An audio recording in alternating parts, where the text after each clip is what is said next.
America అధ్యక్షుడు Donald Trump ప్రతిష్టాత్మకంగా తలపెట్టిన one big beautiful bill act కు అక్కడి ప్రతినిధుల సభ ఆమోదం తెలిపింది.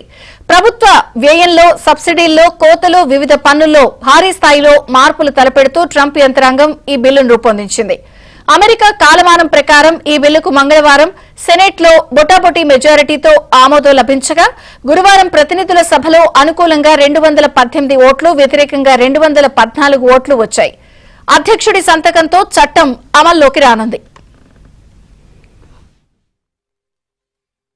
Yeas are 218, the nays are 214. The motion is adopted.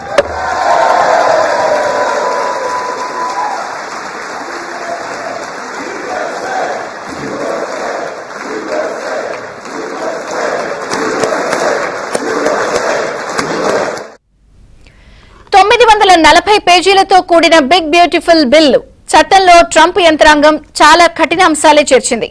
ఆహార సబ్సిడీలకు కోత, గ్రీన్ ఎనర్జీకి ప్రోత్సాహకాల రద్దు, వలసదారులను స్వదేశాలకు తిప్పి పంపించేందుకు కఠిన చర్యలు, విద్యా రుణాల సాయంలో కోతలు, రక్షణ రంగ వ్యయం భారీగా పెంపు, ఆరోగ్య రంగానికి సబ్సిడీల కోత, కొత్తగా జన్మించిన పిల్లల పేరిట $1000 చొప్పున జమ చేసే ట్రంప్ సేవింగ్స్ ఖాతాలు, దిగుమతులపై మరిన్ని ఆంక్షలు, విమానయాన వ్యవస్థల ఆధునీకరణ వంటి ఎన్నో అంశాలున్నాయి.